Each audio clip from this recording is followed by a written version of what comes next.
عمر بن عاص رضی اللہ تعالی عنہ نے مصحف اٹھانے کا جو ڈرامہ کیا، یہ حقیقت میں ایک دھوکہ تھا جو علی رضی اللہ تعالی عنہ کے ساتھ کیا گیا۔ یہ کس کے بارے میں بات کہہ رہے ہیں بولیے؟ عمر بن عاص رضی اللہ، جو کہ صحابی ہے، مشہور صحابی ہے، جنہیں فاتح مصر کہا جاتا ہے۔ وہ مصر کی فتح کرنے والے، مصر کے گورنر رہے ہیں ایک زمانے تک، اور بڑے مشہور فوجی جرنیل تھے یہ عمر بن عاص رضی اللہ تعالیٰ عنہ۔ اور جو فوجی جرنیل ہوتا ہے، اور یہ لوگ عرب کی یہ وہ قوم تھی جو اپنی بہادری کے لیے مشہور تھی، جو جان لینا بھی جانتے تھے اور جان دینا بھی جانتے تھے۔ وہ کبھی بھی بزدلی کا کوئی شعار نہیں اپنا سکتے تھے۔ ان کے بارے میں اس طرح کی باتیں، یہ سب خالص جو ہے رافضی شیعی روایتیں ہیں، جو ہماری اسلامی تاریخ، اسلامک ہسٹری کی کتابوں میں آ گئی ہے۔ ابو مخنف، اس سند کے اندر ابو مخنف ایک راوی ہے، وہ بہت مشہور جو ہے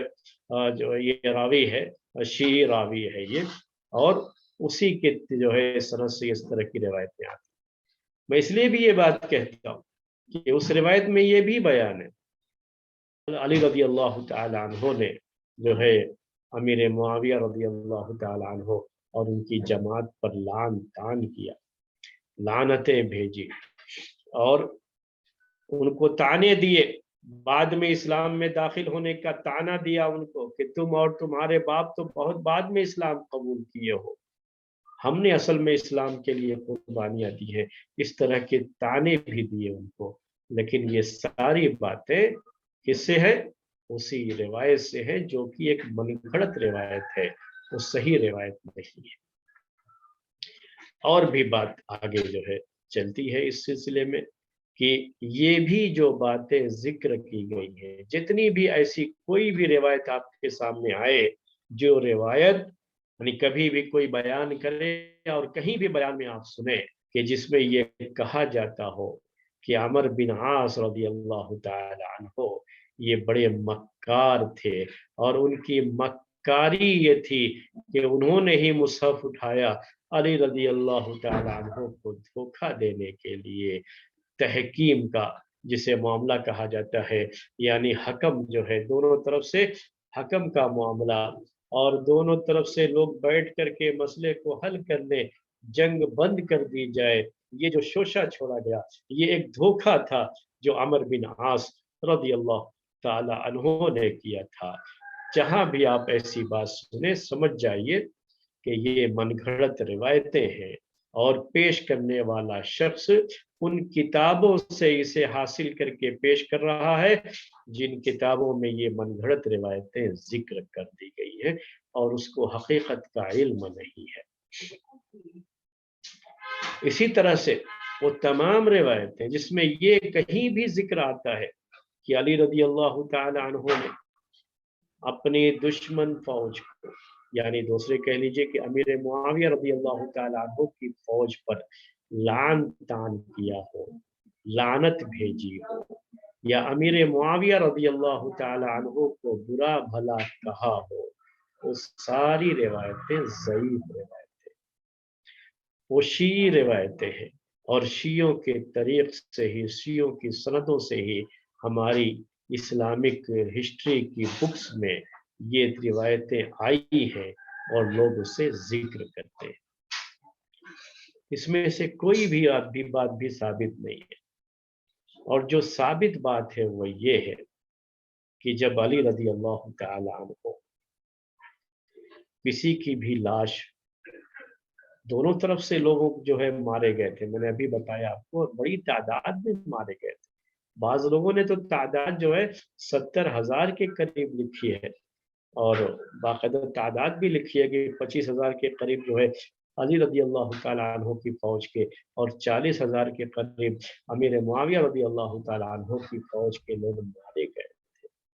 لیکن ایک بات جو ہے بعض مورخین یہ بھی لکھتے ہیں کہ یہ تعداد بہت زیادہ ذکر کی گئی ہے، اتنی بڑی تعداد بہرحال مرنے والوں کی نہیں تھی۔ ایسا ہوتا ہے کہ ذکر کرنے میں کبھی کچھ مبالغہ بھی ہو جاتا ہے۔ تو یہ سب تعداد جو بیان کی گئی ہے مبالغے سے خالی نہیں ہے، تاہم یہ اپنی جگہ پر درست ہے کہ بڑی تعداد میں لوگ مارے گئے تھے، اچھی خاصی تعداد جو ہے اس وقت قتل ہوئی تھی، ان سب کو دفنایا جاتا تھا، اور چاہے وہ علی رضی اللہ تعالی عنہ کی جماعت کے ہوں، چاہے امیر معاویہ رضی اللہ تعالی عنہ کی جماعت کے ہوں، جدھر کے بھی ہوں، جب وہ لاش لائی جاتی تھی تو رحم و جنازے کی نماز ادا کرنا اور ان کے لیے مغفرت کی دعائیں کرنا، یہ ساری باتیں ہوتی تھی۔ علی رضی اللہ تعالی عنہ کے تعلق سے ایسی روایتیں بھی موجود ہیں کہ وہ باقاعدہ ان کے لیے مغفرت کی دعائیں کرتے تھے کہ اللہ تعالیٰ انہیں معاف کر دے۔ لعن تان کی بات تو کہیں بھی نہیں ہے، گالی گلوچ کی بات تو کہیں بھی ثابت نہیں ہے، نہ علی رضی اللہ تعالی عنہ کی طرف سے اور نہ ہی امیر معاویہ رضی اللہ تعالی عنہ کی طرف سے، کسی بھی طرف سے مخالف کو لعن طعن کیا گیا ہو یا گالی گلوچ کی زبان استعمال کی گئی ہو یا بد دعائیں دی گئی ہوں، ایسا کچھ بھی نہیں ہوا۔ ہر کوئی یہ سمجھتا تھا کہ یہ ہمارے اپنے بھائی ہیں، جو کسی غلط فہمی کا شکار ہو گئے۔ غلط فہمی یعنی مس انڈرسٹینڈنگ جسے آج کل آپ کہتے ہیں، ہر کوئی یہی سمجھتا تھا کہ یہ ہمارے بھائی ہیں، مس انڈرسٹینڈنگ کا شکار ہو گئے ہیں۔